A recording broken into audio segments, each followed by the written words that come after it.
Welcome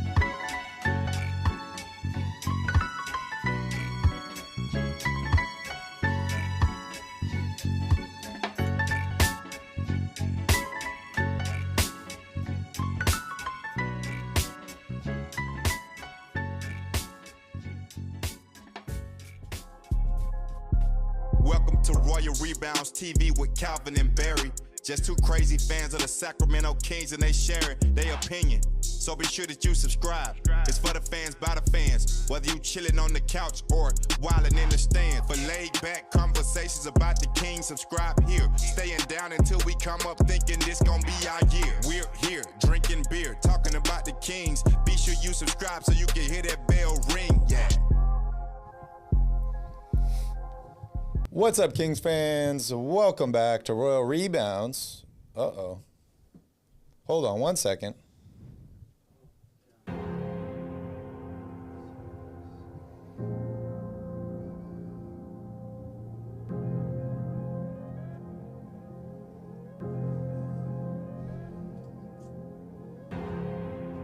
What's up, Kings fans? Welcome back to Royal Rebounds, a Sacramento Kings YouTube channel for fans by fans.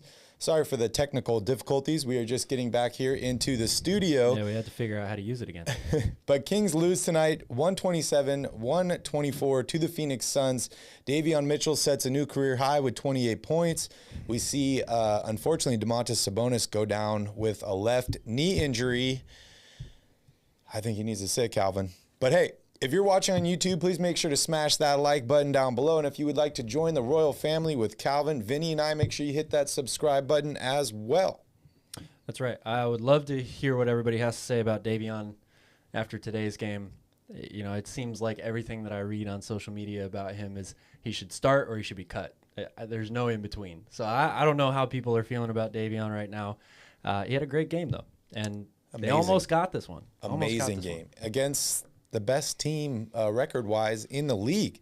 If you're listening via your favorite podcast platform, we would appreciate a 5-star rating. And if you would like to be a part of the show, you can always join us live after every single Kings game here on YouTube. We will be right back with your Sacramento Kings nightcap.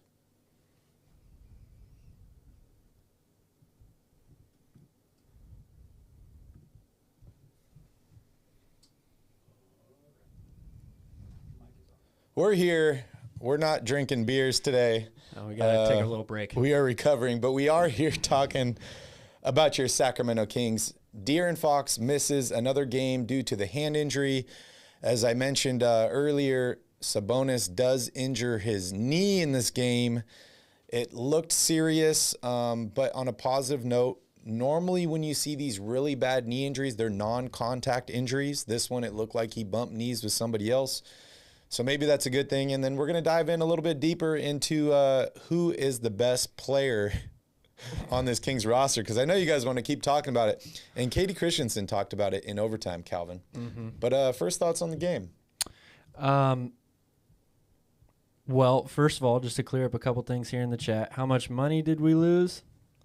It wasn't that much for me. I don't know about you. Enough to keep the lights on for a couple days. Enough to keep the lights on, yeah. I was up pretty big. I was up like almost $1,000 probably at the roulette table, and then it was gone. And that's Vegas for you. And then Mike, Michigan, man, I really enjoyed watching them in the tournament. I certainly hope they're going all the way.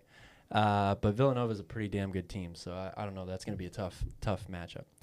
Now, as far as the game tonight, I mean, the Kings, look, they got, aside from Sabonis going out, which, you know, it did look serious, but then it didn't look serious because he came right back. He was limping, but at least he's running around out there. Hopefully it's not a significant injury.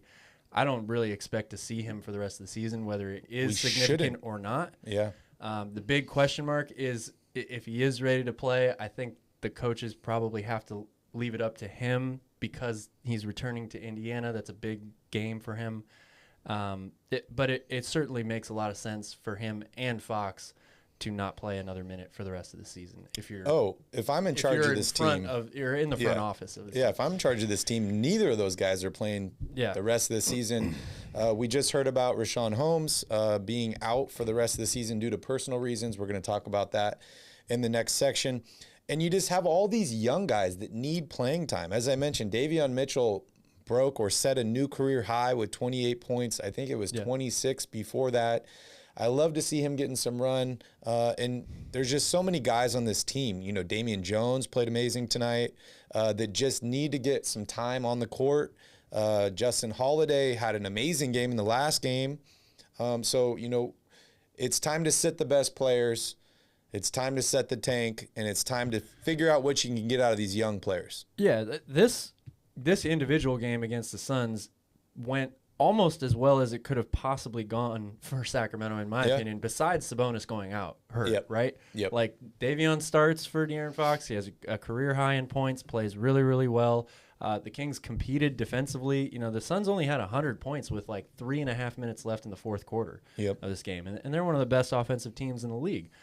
They get Deandre Ayton and JaVale McGee and Devin Booker to foul out in the fourth quarter and overtime. Booker only has 2 points in overtime after scoring 31 for the game and 28 for the previous 4 quarters. Only 2 points in overtime. So they got almost every break they needed in this game. All 5 starters in double figures. They had production off the bench. They competed. They looked good. And they improved their draft odds, right? So, like, I don't know how you could have asked for a better situation here. Sure, we would love to see them win. But this was a fun game to watch. It was a very, like, high level of competition for 2 teams going in completely opposite directions at the end of the season, a long, grueling season. So you have to be pleased with the way they played. Yeah, I agree with you 100%. If Sabonis is okay, which I hope and I think he will be, this is a win-win for Sacramento. You took one of the best teams, if not the best team in the entire league, a team that was in the finals last year, to the wire. And, you know, it's crazy to think that this is only Sacramento's second overtime game of the entire season, right? Like, they won against the Lakers, and what was that, triple overtime? Triple overtime, yeah. Then they end up losing in this game. This is only Phoenix's second overtime game of the season as well. So that's kind of strange there. And these 2 teams played almost into overtime very early in the season if it wasn't for a Harrison Barnes game winner. Speaking of Harrison Barnes, he did bounce back tonight with 21 points. I was pretty disappointed in him in the last game. 0 points, a big donut, and he seemed like he didn't want to be out there. He did not look like that tonight, not at all. But, yeah, I mean, it's kind of like a moral victory for the Kings, right? We talk about this so much, if there's a moral victory in the league or not. Right. The Kings are not a good team right now. They have 9 games left. Unfortunately, I say now because the Kings, I think, are out of it. 6 of those teams are below 500. Yeah. So, you know, the Kings are probably going to win a couple more games here, and we'll look at draft positioning here in the second part of the show. But they're pretty locked in there. They're not going to get any better. They could get worse in draft positioning if they do win some of these games. But back to your point, games like this are great for the Kings. Gives them more experience, especially some of these younger guys. And, you know, we talk about all these players that are out. Like, people are going to say, oh, Darren Fox was out in this game. Chris Paul was out, too. Yep. Sabonis got injured late in the game. Ayton fouled out in this game. Basically the same players, in my opinion. You know, like your point guard and your big man, you know, both gone. This right here highlights the need for that third guy, right? Like, you saw Devin Booker just go crazy tonight. 31 points, a couple big shots there at the end of the fourth quarter. The Kings need to add at least one more guy, but one more like star or star potential type player. I completely agree with you. I think that's a great point that you made too. You know, we've been in here arguing over who the best player on this team is for a couple of weeks now. It really doesn't matter because you need more than one great player. You need more than 2 great players. You know, more often than not in this league nowadays.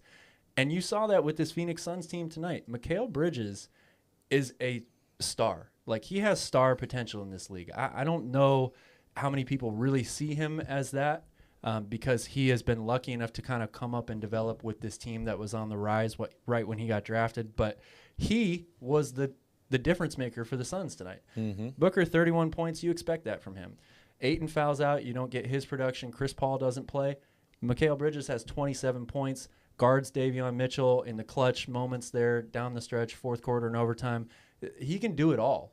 He really, really can. So that's the difference. Well, that's one of the differences between the better teams and the worst teams in this league. They've got that third option, that star quality player that can play, like a number one option when your other two options are either out or not playing well. So you think Bridges is better than Ayton?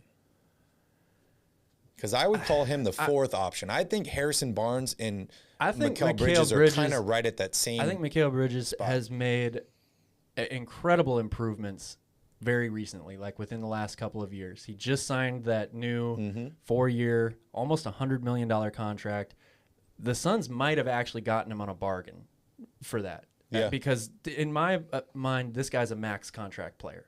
He's a two-way player. He's one of the better, if not one of the top 10 defenders in the entire league. And he's young. He's young. Yep. He's a phenomenal shooter. Already was that coming in. Now he's a 3-level scorer. He can get to the basket. He shoots free throws at a high clip too.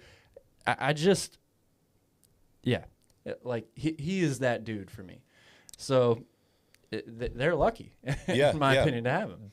Good teams are very deep, and not just with a bunch of guys that can play. They need to have 3, 4, 5 really, really solid guys that can step up and become a 1 or a 2 if one of these guys are out. And that's another thing that just Sacramento is missing at this point. And Sass, I just want to mention, in overtime, Katie Christensen said that Sabonis was the Kings' second best player. So,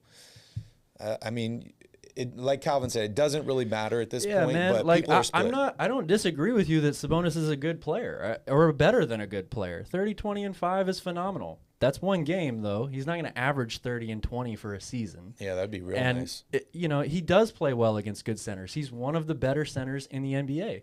Darren Fox is one of the better point guards in the NBA. I mean, before coming into the season, I feel like most people would have put him right in the 10, 11, 9 range of point guards in this league. It's a guard-driven league. The best players in this league are guards. Has been that way for an incredibly long time. So he's a tremendous player. They're both good, but like Barry just said, it's not about who is better for this team. It's about getting one more really good player so that the Kings can actually be a good team, and we don't have to just sit here and argue over, well, De'Aaron Fox is better, but the Kings still suck. Yeah, I think it doesn't matter who the best player is talent-wise, but somebody needs to emerge as the leader of this team, and that's still yet to be seen who that is. If that's Sabonis, if that's Fox, if that's one of these other guys that they potentially will bring in this offseason. But in my opinion, the Kings need one leader, and the leader doesn't always have to be their best player. So that's really, the thing that I'm looking at here.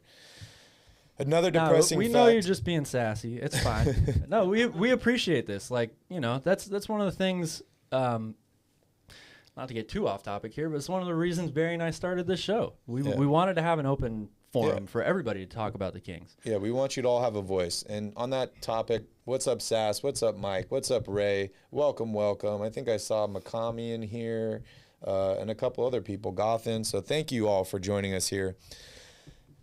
Another depressing fact here, Calvin. Kings 2-8 in the last 10 games. This is after they were supposed to go on a run and try and make the play-in. 2-8. 2-8. And we also got to see JaVale McGee tonight. We did. We got to see him foul out in this game. We did. That dunk, that missed dunk my God. by Davion over JaVale McGee would have been probably one of the top dunks of the year. Yeah, if he had put we that got robbed. We got robbed on that. And I think we've seen 2 of those this season by him where he goes hard to the basket and he ends up getting fouled.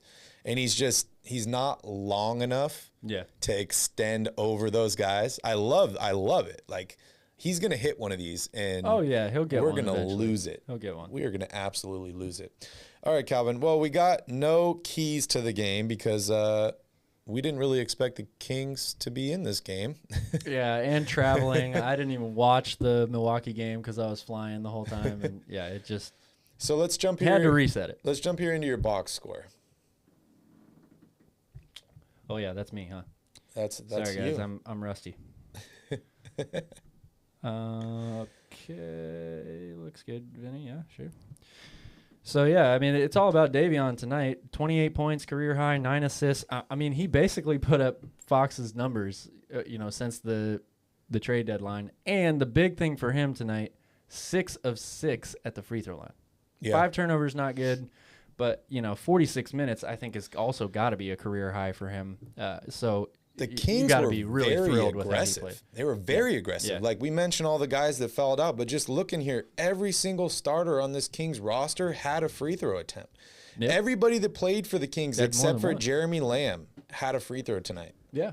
That's huge. Like I said at the top, they got a complete performance from the roster tonight. Not having their stars hurt them, ultimately, but they almost made up for the fact that they didn't have Fox or Sabonis against the best team in the league, because you get 26 combined points from DiVincenzo and Damian Jones off the bench.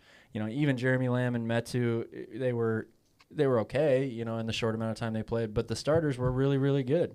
Barnes over 20. Sabonis 18, 12, and 6 before he got hurt in 31 minutes. And then Trey Lyles, has been very consistent since he's been put in that starting 4 spot. We saw him have one huge game, but he's been consistently good, around the 11, 12 point per game range a lot lately. Yeah, he's been very consistent. And we saw a couple really great cuts from him tonight. Yes. He does cut. Yeah. Move without the ball very, very well. And for somebody that's, I'm always amazed by watching these guys in the NBA that aren't the quickest, aren't the fastest, but yet are really, really good at getting by people and creating space. Luka Doncic is that way. James Harden is that way. They're in a different stratosphere than Trey Lyles is. But I'm just saying, using pump fakes, change of direction, step back. He has a really great fake spin move, hesitate spin move, and then turn back the other direction. It keeps guys off balance, and he's unpredictable. And it helps when you can hit the 3 ball. And they sure did today. 47% from the 3-point line. Every single player on the Kings roster that played tonight made a 3. Yeah. When's the last time you could say that? The problem was Phoenix also shot over 40% from 3. And Landry Shamet was a killer. Oh, yeah, and much better from the field. But just looking here, it's crazy. Metu, 1 for 1 for 3-point range. Damian Jones, 1 for 1. Jeremy Lamb hit a 3. We saw DiVincenzo shoot 50% from 3. Davion Mitchell, 4 threes tonight. That's wild. It is. I don't think there's been another game this season where probably every not. player. I'm willing to bet they didn't. This is the best they've shot from 3 for the year. Maybe they had a 50% game from 3, but yeah, it's definitely up there. And they hit their free throws too, and a lot of them. 30 of 36 at the free throw line is very, very good. Yeah. What's up, Alex? We see you here. And Ray, other teams will be offering a trade for Fox. Yeah, we're going to talk about that in the next section. We just want to break down this game first, and then we're going to talk about a bunch of other stuff. So back on the game, Calvin, I thought the Kings played really well. They started out so well in this game, and they basically led through 3 quarters. I think the Suns took their first lead with 11 minutes left in the 4th quarter. The Kings were only up by 14 at one point. We've seen games where the Kings have rocketed ahead to a 20, 25-point lead, and then they end up blowing it late in the game. They didn't do that in this game. They were only up by 14, but they seemed to maintain control of this game until late when, as you mentioned, the stars took over in Devin Booker. Yeah. And that's what he does, man. The guy he's good. So you mentioned, shooting numbers. I see the Suns shot 50% from the field tonight, only 43% for Sacramento. The Suns shot 43% from 3-point range, and the Kings shot 47%. Anything else here that really stood out to you? I know the Kings got out-rebounded, which, I would expect with Sabonis coming out and having a guy like JaVale McGee out there too, because that guy just grabs a ton of boards. Paint points to me, I mean, the Kings have been in the top 5 or 6 in paint points all year long. And, a lot of that is having Darren Fox on the court. They didn't have him tonight, but Davion was still really good. But they got killed in points in the paint, 52-38. That's a pretty big disparity. The rebounding is pretty close. It's not so bad, I would say. And the Kings ended up with 27 assists tonight, which is a really good number for them to have too. But, the not scoring in the paint, it helps when you hit from 3 like they did tonight. That's why the game was close. And the Kings won the turnover battle. They did. 15-18, I think. So, when I was watching this game, I'm like, wow, Davion Mitchell is just playing incredible. Some of these shots that he's making, they're just like so smooth. He's played like this before this season, but it's not really consistent, right? It's kind of been up, it's kind of been down. I just want to hear from you, like, in these games that he really does play well offensively, like, what are the differences you're seeing? Because, you know, you could say it's shooting, he just shot well tonight, you know, but there seems to be some nights where he's just on, and other nights he's just not as aggressive or not looking to get his own shot. What's the difference for you? I think it's opportunity. I really do. He really worked his way into, being that Baylor team had 3 really good options. So I would say maybe he's 1A or 1B on that team, but he earned the right to take shots. I think he's a volume shooter. He shot it at a really high percentage, especially from 3 in college, but I feel like he needs more shot attempts for him to get into a rhythm. He's not one of those guys that just comes in off the bench and immediately ignites. You know, he has to get into the flow of a game. So, you know, that sounds like an argument for him to start, right? Yeah. Which I don't think that would be the worst option at this point. And hopefully, hopefully Darren Fox is fine. But if he sits the rest of the season and Davion has this opportunity, you know, that could really change things for what the Kings look for in the backcourt going into next season.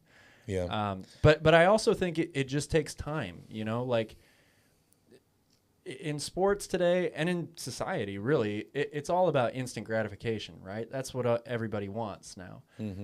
But it takes time for these guys to develop into real good players and work well with the other players on their team, you know, into a new system. You can say the same thing about DiVincenzo. I think people overreact, and I'm definitely guilty of this too, but we all overreact, you know, too quickly in short spurts. Oh, yeah. We need to see more of a full body of work. And for some people, that's an entire season. For some people, it's more than a season. You know, especially if you're a rookie like Davion is. There are very few people that come into the league from day one and don't ever have a decline or a drop-off in their production. Yeah, and they're called LeBron James. Yeah. Do you think he had any added motivation from that Baylor loss? Because they were talking about... I think he had more motivation knowing he's going... Chris Paul is one of Davion's main men. A guy he goes to for advice, his mentor or whatever. So I think anytime, even though Chris Paul wasn't playing, you know Chris Paul's watching this game, that's probably more motivation. Oh, yeah, he was there. Yeah, he was there.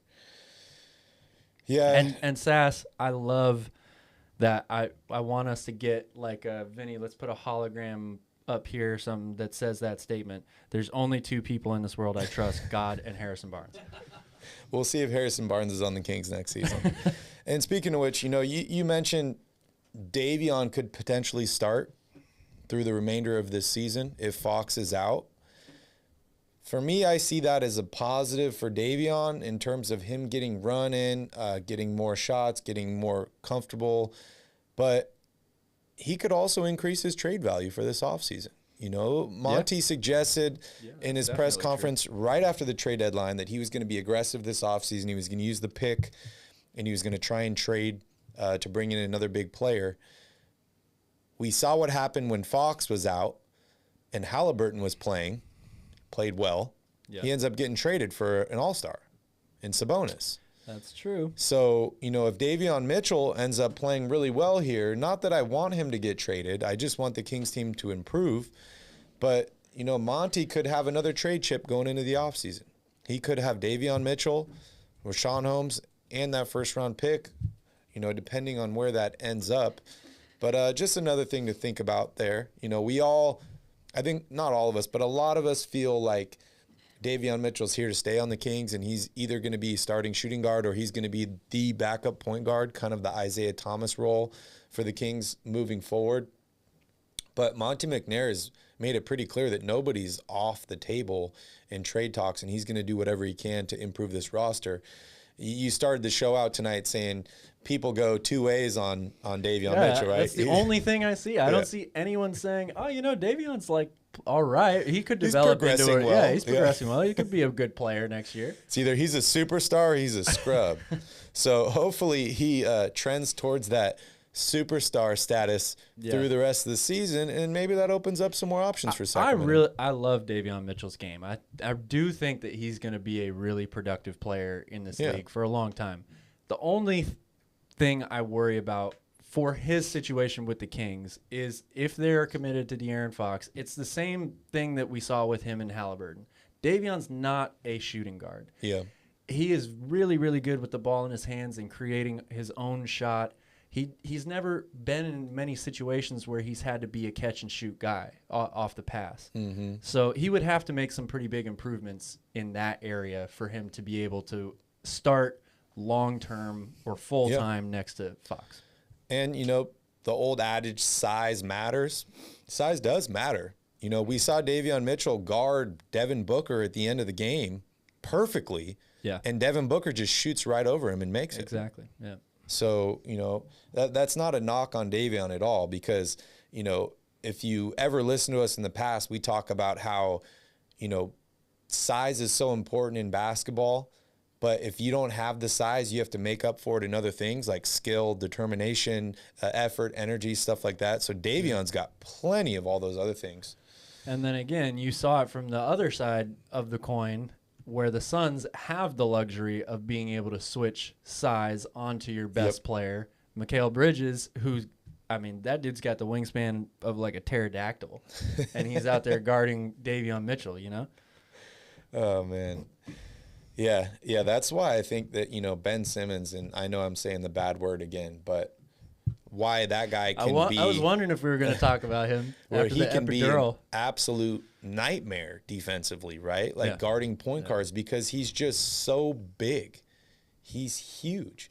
And, I know Michael Carter-Williams, I don't even know what that guy's doing anymore.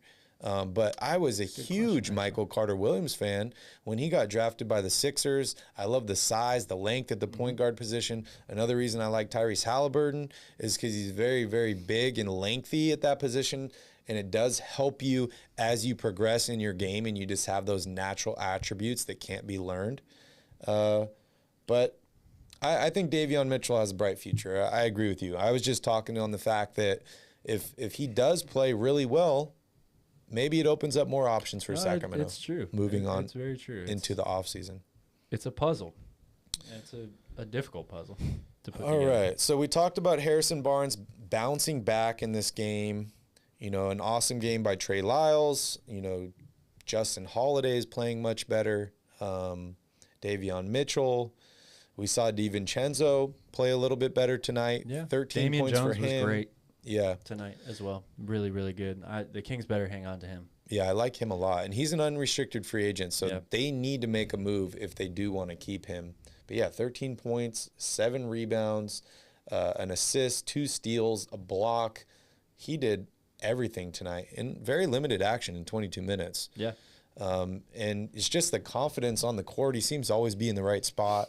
So I like him a lot. But back onto, Dante DiVincenzo. They were talking a little bit about his ankle surgery, right, during the game tonight. And they were like, he was supposed to be out an entire year with that ankle surgery. And he got it last March.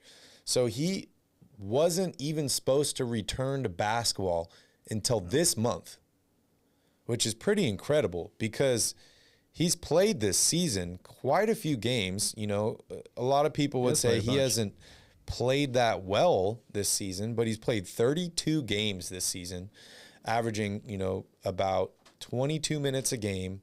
The shooting numbers are not there, but like I said, effort, energy, enthusiasm are all out there, and I just expect this guy to get better and better as he regains confidence, I think health, he comes all out that. of the gates firing next year after a full off season. Had an opportunity to play with a lot of these guys already, to finish out this year. I think he's going to look very good. Yeah. Yeah, I mean, I agree with you guys here in the chat. Even though in a loss, I'm happy with the effort by the Kings tonight. And as Calvin mentioned early on, if Sabonis is okay, which we do think he will be, this is the best case scenario for the Kings because they just took the best team in the league to the wire, and they didn't hurt their draft positioning at all. And now you have an easy slam dunk reason to sit these guys the rest of the way and not have it look like a bad thing. You know, it's the season's over. Like, it is. Watching the Sabonis injury tonight, I was like, this is exactly why this guy should not be playing for the rest of the season. I don't care if you want to get chemistry, all this stuff. It doesn't matter how good your chemistry is if your player tears his ACL and he misses next season. So yeah, that's very true. I mean, you can look at that a ton of different ways. Like, you know, an injury can happen at any time. An injury can happen when these guys aren't even playing. Like, that's true. It's who was that dude on the Blazers that like fell in the shower? I've never really, Prisbilla? Oh no, Joel Prisbilla? John Wall.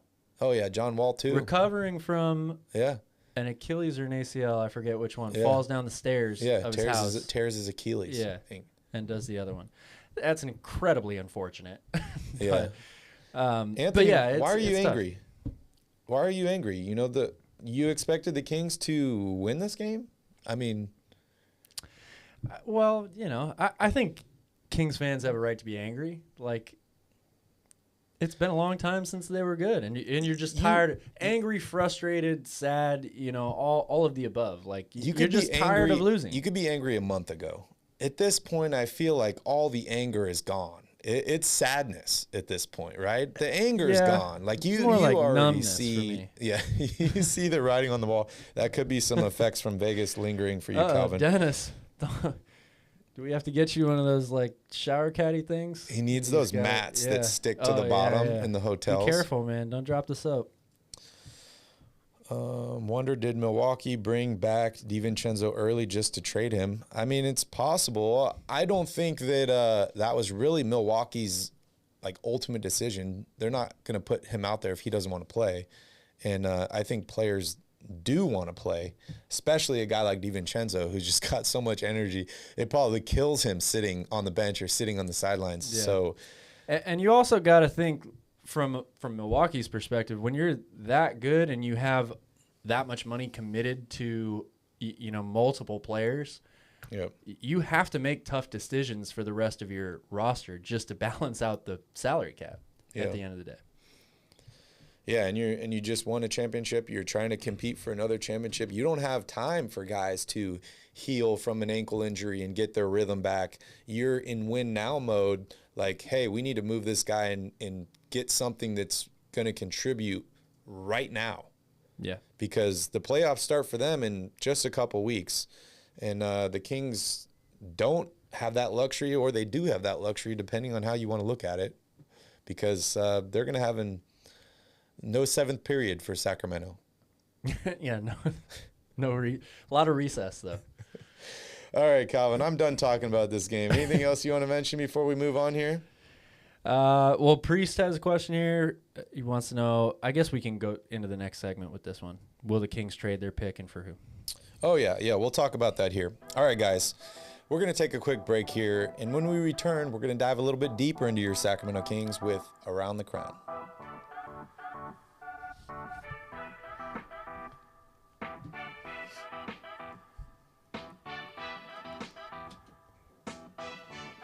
Welcome back. This is Around the Crown. We're talking all things Sacramento Kings and beyond. Join the royal family by hitting that subscribe button. And while you're down there, you might as well hit that like button. All right, Calvin, we are answering questions here. Sass, we need to trade for Buddy Hield. I love this chat sometimes. Yeah, it's I awesome. mean, trade what for him? I don't think that's serious. Bag of chips? Sass is the biggest Buddy Hield hater on the planet. He's sassy. Or she. Right? I don't know. All right, Priest. So, question for you guys. Who do you think that the Kings will trade their first pick for, and who? I'll let you take this one first, Cal.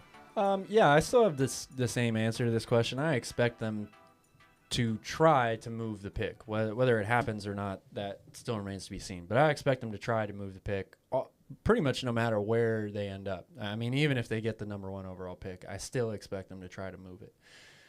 The $1 million question, or maybe the $100 million question, is for who? I don't know.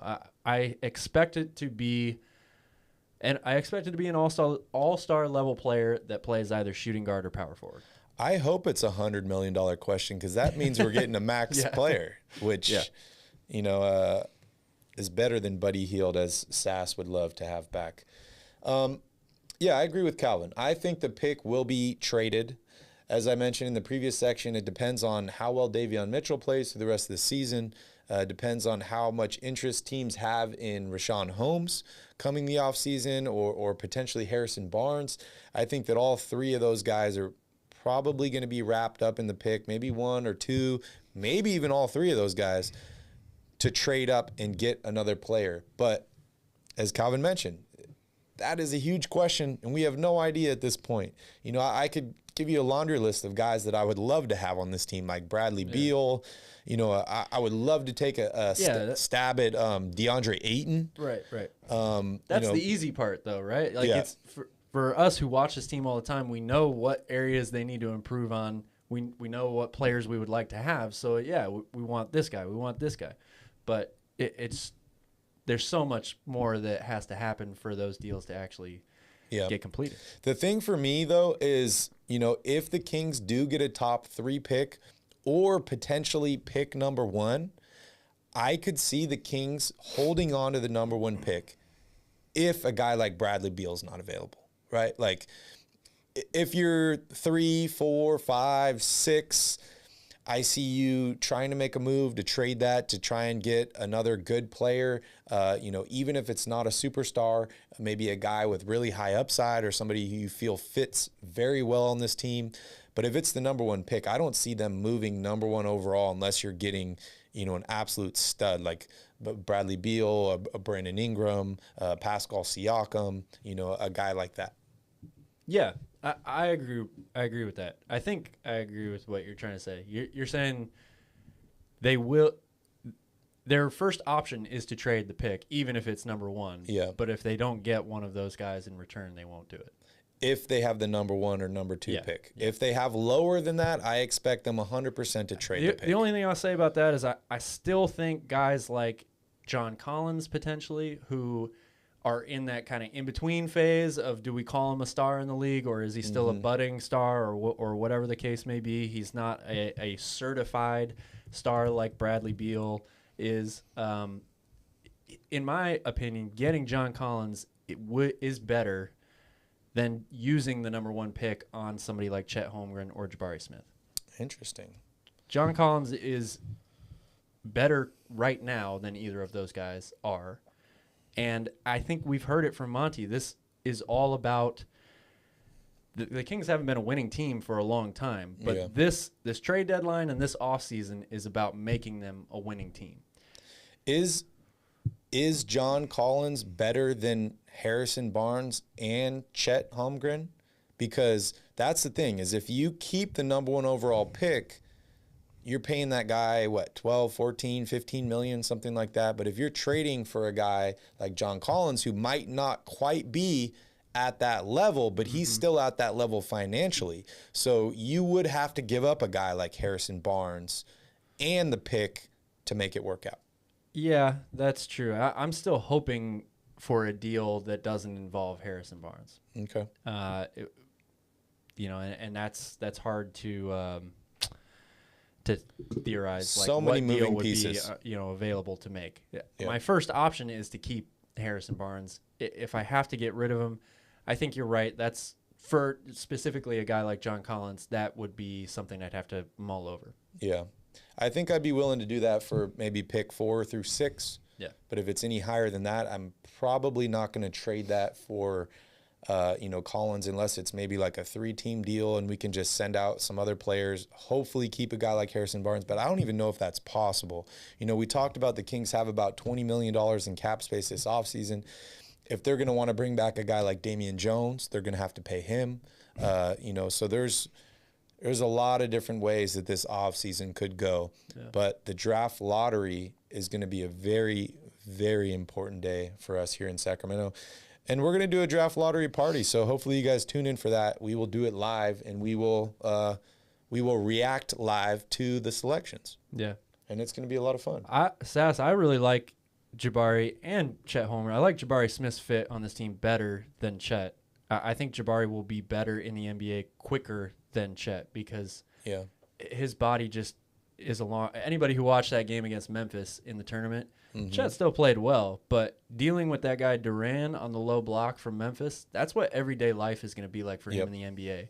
And he needs time to get himself physically and mentally ready for that day in and day out.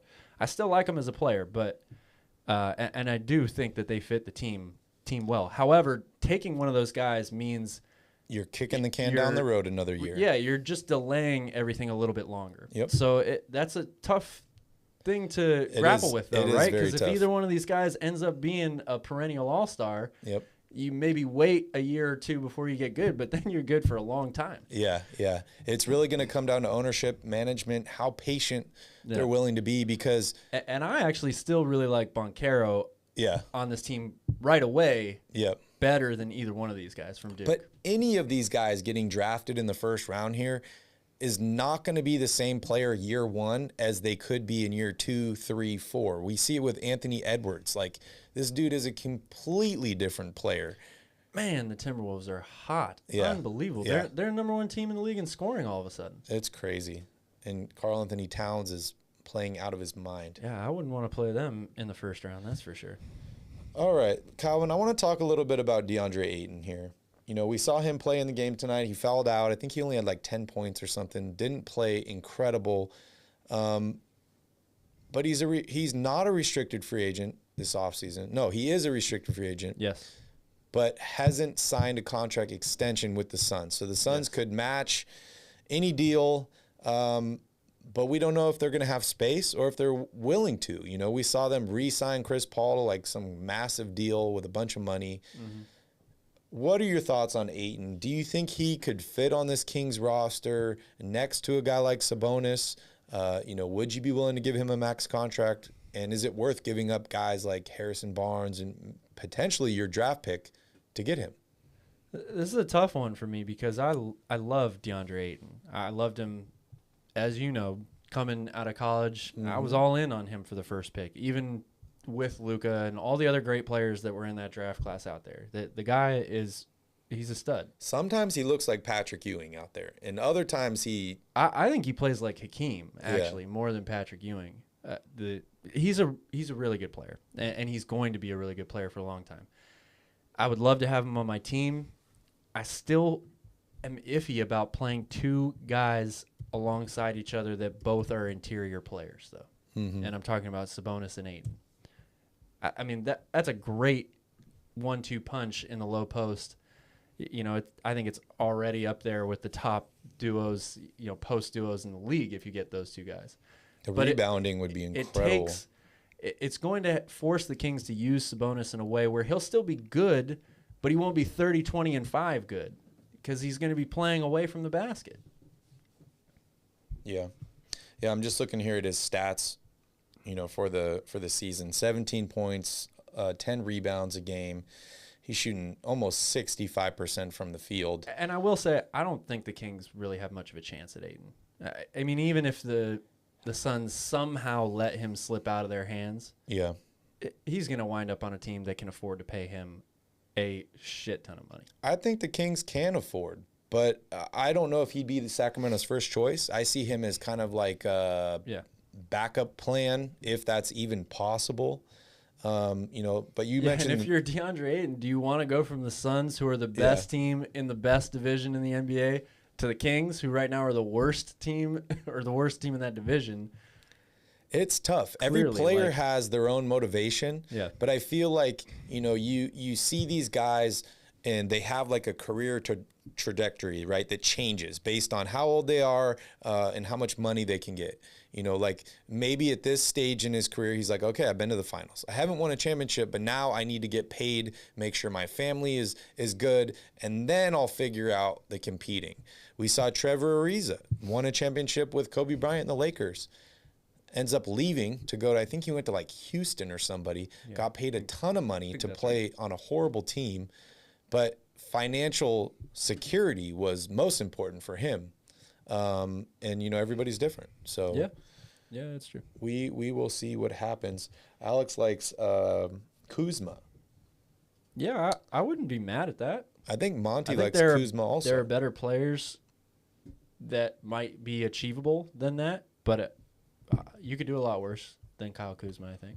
Oh, I got to see what Kyle Kuzma's stats are on the season because I haven't really been following him. And, guys, stats aren't everything. He's been up and down. He's had a good year overall for them. 17-5, shooting 34% from three. Yeah. That's the important thing, right, is that's what you want. You want a guy that can step outside and give Sabonis some room. You also have to take into account, I don't know how many three-point attempts he's averaging per game this year, but the Wizards have had a ton of injuries. They've traded a bunch of players this year. Almost 6. They've been almost. That's a lot. Yeah. So yeah, that's my point. Like Kuzma has been put into a position this year that he's never had to play in before in the NBA. He's been the go-to guy. Sometimes he's been the only guy out there on the court because they've had guys hurt, and they traded away Dinwiddie and stuff like that. So I think he's performed well in uncharted territory for him. Dennis, are you saying you would rather have Kuzma and Montrezl Harrell instead of Sabonis?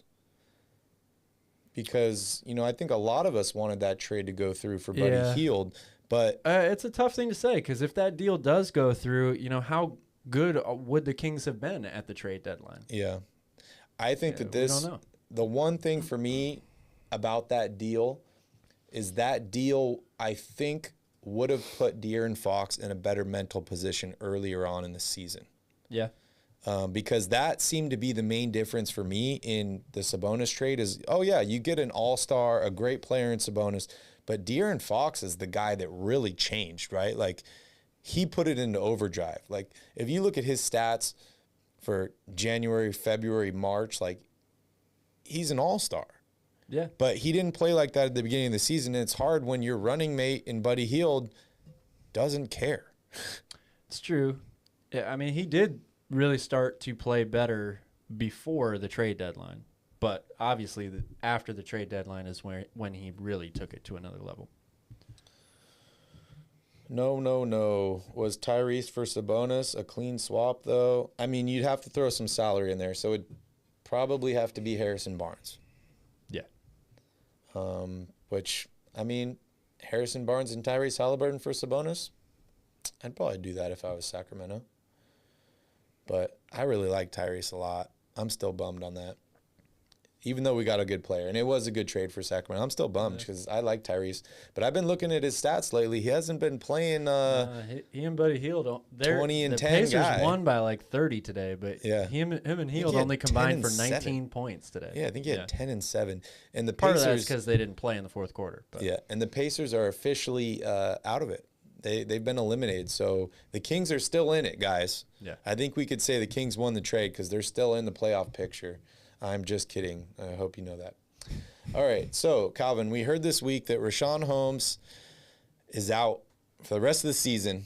Your prediction was 2 games off, maybe? I know. Well, the only reason he played in that game was because Sabonis got suspended. Yeah.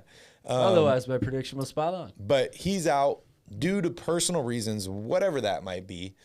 The interesting thing that I saw was the quote from Monty McNair and the team that they released afterwards saying that Richaun Holmes is an incredible player. We love him here in Sacramento. We can't wait to have him back next season. We think he's an important part of this team. That kind of blew me away. But then on the same note, what else is he going to say? Yeah, what else is he going to say? Is he going to say, we're just sitting home so that he doesn't get hurt and we could trade him in the offseason? That's a fine. and then if they do trade him in the offseason, they'll just say the same thing. Richaun is an incredible player. We loved having him here in Sacramento. We got presented with an offer that we couldn't refuse. We wish him the best. Yep. That's how it goes in this business. Yeah, Daryl Morey needs to take notes here. This is how to not hurt your player's trade value. I don't think that was all Daryl Morey's fault, but. All right, who's ready to fire up the trade machine here? Or sorry, Tankathon machine. I was going to say the trade machine. Not the trade machine. Vinny, the can way you, too early trade machine. There we go. All right, so we're just going to update this here real quick. As you can see, Tankathon, my second favorite website, other than RoyalRebounds.com, where you guys can get all your favorite Kings gear or Royal Rebounds gear. All right, so looking here at the standings, Houston, worst team in the league at this point. Kings have 2 games left against Houston, but they're not locked with the best odds to get the number 1 pick yet. I mean, there's 3 teams it's a bitter that have race that, there to the finish. They're all moving in here. Orlando won today, which was really surprising. I know they beat the Thunder. Then you have Detroit, Oklahoma City are both locked in at 3 and 4. Sacramento and Indiana can swap. But it doesn't look like Sacramento is going to get any better than Portland or worse than Portland, however you want to look at it here. So you just look here at the percentages. Currently, Sacramento has a 10.5% chance at the number 1 overall pick, which, according to my calculations, is 1.3% higher than 2 weeks ago on the Royal Report. And they have a He's a business major, folks. They have a 42.1% chance at a top 4 pick. So odds are, Calvin, they're out of the top 4. Yes. I mean, we kind of expected that, or we've been, at least I've been in that mindset, for a while now. I was never really expecting them to jump into the top 3 or 4. It's funny here. They tried to. They gave it a good effort, good run. Vinny, you can change it back. Sorry. I was just looking here. I was like, the Kings only have a 34.2% win percentage on the season. And I was like, don't they shoot from 3 better than that? That would be pretty surprising if they make threes at a higher clip than they win games. Yeah, there's probably a number of teams that have that stat. All right, let's sim the lottery here and take a look. Can you throw me back up on screen, Vinny? There we go. All right, so in this simulation, Sacramento moves up to pick number 2. Can take a look here at the mock draft. You guys know all these names already. Oh, this one had them at 5. Number 2. Here we go. Number 1. Number 1. Chet Holmgren, right, 7-footer, freshman from Gonzaga. You run it again. They drop all the way down to 7. Keegan Murray. I know a bunch of you guys are big Murray fans. I like Keegan Murray a lot. If they fall to 7 and still end up with a guy like him, that would be a huge win in my opinion. Yeah. I'm going to hit it one more time here just to show you guys that it's all over the board. The Kings could be with the first pick. They could be all the way down at the 7th pick. So that's why it's so hard for us to do kind of mock drafts at this point. We're really going to know a lot more when the draft lottery happens. But it's still fun to look at. I enjoy looking at all this and seeing where these players move along. Is there anybody, Calvin, that you thought has really improved their draft stock here in the tournament so far? Well, I thought that about Keegan Murray after the Big Ten tournament because Iowa went on a real good run and won the tournament. And then they ended up getting bounced in the first round of the NCAA tournament. I still think that he showed enough in tournament play, whether it was conference tournament or NCAA tournament, to go along with his whole season resume to say that he should be moving up on people's draft boards. I've seen over the course of the year a lot of people having A.J. Griffin rated above him. I disagree with that entirely. I like A.J. Griffin, but he's a specialist. Keegan Murray is more of an all-around player in my opinion. I think he's going to be a better pro. And the draft is all about potential, right? There have been a ton of upsets in this tournament, so a lot of guys that will be rising on draft board are names that you're never going to see in this list because a lot of these guys were unknown names, at one point. So, yep. What's up, Key Kings? Good to see you here. Jeff the Lefty, welcome. I will give a shout out to my boy Hunter Dickinson at Michigan. Okay. Another 7-footer. Nobody really has him very high on their draft board, but he's a very skilled, big post-up big man, a good passing big man as well. I don't expect the Kings to take a run at drafting him, but where do you think he'll land here in the draft? Hunter Dickinson? Yeah. It's a good question.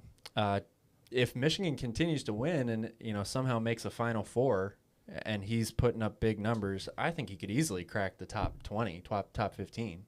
Okay. Yeah, I don't even see him here on this mock draft right now. But that just goes to show how wild this is and how much things can change and move around because, there's a lot of moving parts here.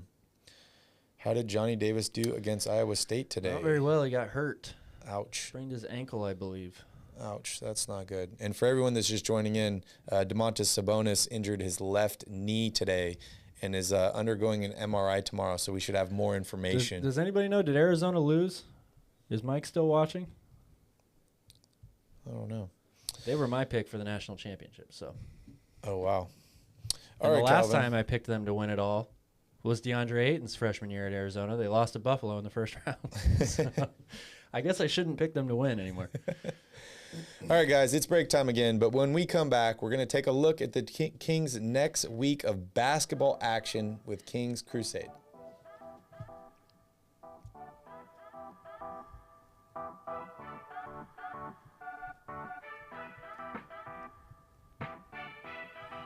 Welcome to Royal Rebounds, the Sacramento Kings YouTube channel for fans, by fans. The Kings continue their crusade towards the draft lottery.